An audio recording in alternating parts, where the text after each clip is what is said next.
Hello and welcome to Global Happenings. Today we have a trending news for you, and the headline reads, "Wow, Fulanis can now join Amotekun," State House of Assembly says. But before we go into the news proper and further analysis, we would like you to subscribe to our channel by clicking on the red subscribe button below. Beside it, you will see a bell notification icon. Please go ahead, click on it to get notified as soon as we update our channel. Okay, let's go straight into the news of the day. By the recommendation of Lagos State House of Assembly, only indigenes or residents that have spent 20 years in the area and can speak the native language fluently will be members of Amotekun Corps. Wow. These are some of the recommendations of Lagos State House of Assembly Committee the House adopted. And the lawmakers adopted the recommendation of the report on a bill for a law to amend Lagos State Neighborhood Safety Corps Law 2019 to establish the Amotekun Corps.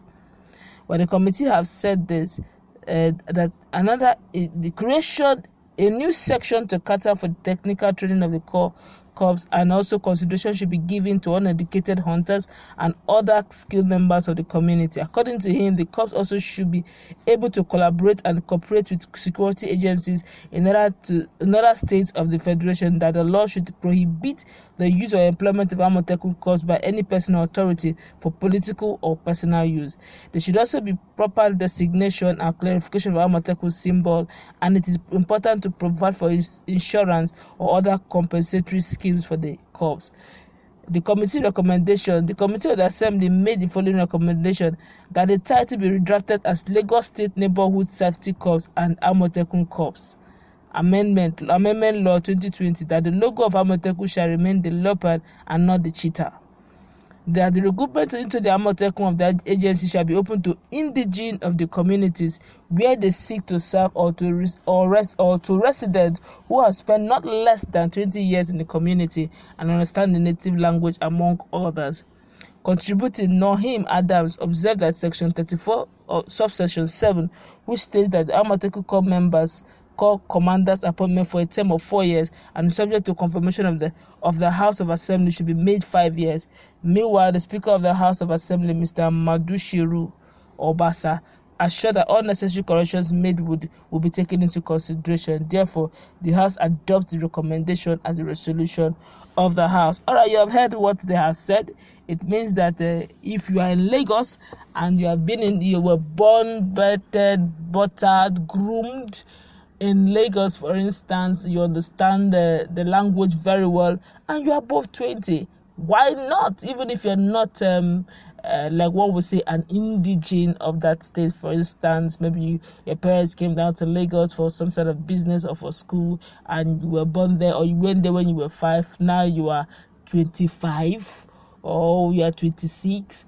And you decide to join you are legally binding that if you want to join Amotekun in Lagos, you can, which also means also that all the Fulanis who one way or the other had gotten married to their wives and have decided to migrate and come down to Lagos, kept their families somewhere in Lagos State, and be migrating around the whole West Africa and keep coming to Lagos from time to time, and that child or those children they betted are now above 20 years and they've been in Lagos for more than 20 years and they understand the language of the Yorubas. They are very free to become recruited and crafted in Amotekun Lagos. To me, this is not right. Permits me to differ. Yes, the constitution of the land has always said that if you stay in a place that is not your original, that's not you are not from there, that may become, you are permitted by law to become a citizen of that state. For instance, maybe your father, your mother is from Osun State, and you were born, bred, and buttered in Lagos State. If after you stay more than 10 years, if you're looking for citizenship, you can probably proclaim that you are already a Lagosian by residence, by naturalization. But I tell you that in Nigeria, these things are not actually very visible. When the chips are down, that's when you will know that you're not from Lagos State, you're actually from Osun. When the chips are down, the original Lagosians will let you know that, Oga, please go back to Osun State. That's where you are from. Whether you were born in General Hospital in Lagos or you were born in Unity Hospital in Lagos, Ikeja, you're on your own.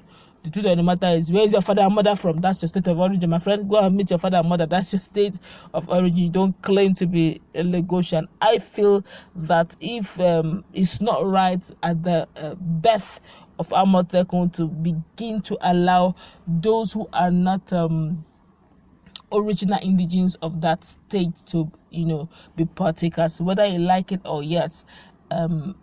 If anything happens today, and I'm meant to, for instance, now I'm meant to join Amotekun, for instance, and maybe I'm not from Lagos State, and Amotekun is fighting the people that my people.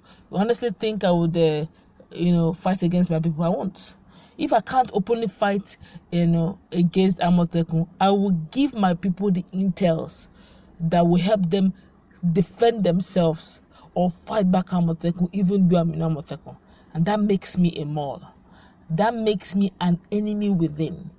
That makes me a legalized enemy, a frenemy. While you see me as your friend, I'm actually an enemy in disguise. And the law backs me up, which means you can't take me away. The typical example is what the government have done, where the Boko boys we now have repentant Boko boys who are now recrafted into the army. And what does that mean technically? It means that if truly they are not repentant, they could actually be a more telling their people per time where these guys are and how to attack. But if they are truly repentant, that'd be nice. But the truth is, how repentant are they? But I don't want to go there really. But we are coming down to the implications of foreigners being allowed at the cradle age of Amotekun, to be recruited. They should have allowed the indigenous to run for a while, test run, see how it works, have a grip of how Amotekun works regionally, state by state, then begin to move.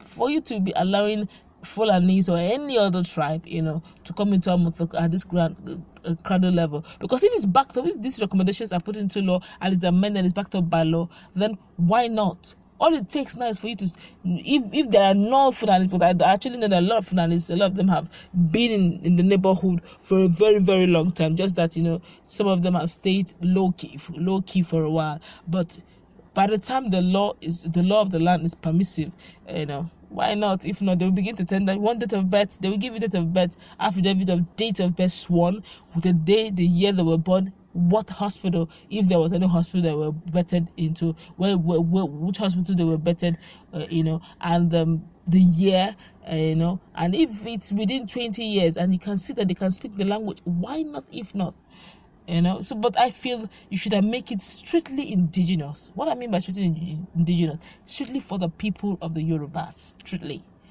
When they say, okay, when they're saying Oodua, when they're calling Oodua security outfit, Amotekun should be one. But if you begin to allow those who have naturalized by virtue of their long stay in the state, it does not have that indigenous taste anymore. God forbid anything happens now in the country, and that alone, that particular person or those set of persons can be sellout. You now begin to, within your security outfit, you now begin to hoard information.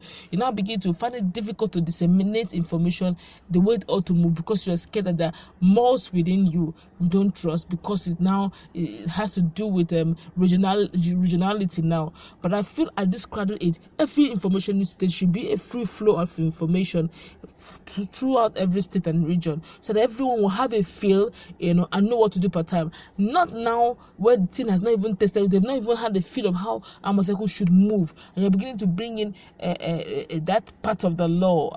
I felt that other states actually did not do this. I think only Lagos decided to, bring this into bear, judging the fact that Lagos is a commercial nerve center of Nigeria, and the fact that a lot of persons, have been in Lagos for more than 20 years. The kind of persons you readily see people who have migrated out of their region to Lagos, more who have stayed more than 20 years in Lagos. You readily see them more than you will see in Ekiti. And I'm not saying that people don't live in Ekiti, foreigners, as in non-indigens, rarely will you find them that much in Ekiti. Really, you may see one or two, but rarely. Most of them like going down to Lagos, Port Harcourt, maybe Abuja, Calabar. Fairly recently, people have started moving down to Calabar, then Kaduna, and all those high-brow commercial nerve centers, that people will get to. So they had people, other persons in mind, but I would have said they should have made it strictly indigenous, really, but that's for Lagos, but other states has made theirs strictly indigenous. But then that's one of the disadvantage of making it a bit state owned. But if it was jointly done regionally, I'm sure that particular clause wouldn't have been allowed in Lagos State. But that clause being allowed in Lagos State, all hands and all moving down to Lagos. All malls now be looking towards being recruited and crafted into Amotekun via the Lagos branch, via the Lagos chapter, via the Lagos outreach, Lagos State chapter. But I hope that the Yorubas, the Ooduas, and the southwestern state governors know what they're doing. I also hope that Sanwo-Olu has an idea what he's doing, because sometimes whatever decisions we make now, whatever laws we put in place now, we should be futuristic in our enacting of our laws, so that we don't end up shooting ourselves in the leg. But that's how much I can think on this. What do you think about Lagos giving room for those who have stayed 20 years and above in Lagos to join Amotekun, even if it's a Fulani man, or even if it's any other person, either even if it's even the bandit himself that stayed above 20 years, and you can see that even though there's no record of him being a bandit, but then he's one of the bandits, and he has stayed there 20 years and he can speak the language. Why can't he join Amotekun based on the law enacted in Lagos as House of Assembly? Let's go to our comment section. Let's interact. What do you think about the dangers, or probably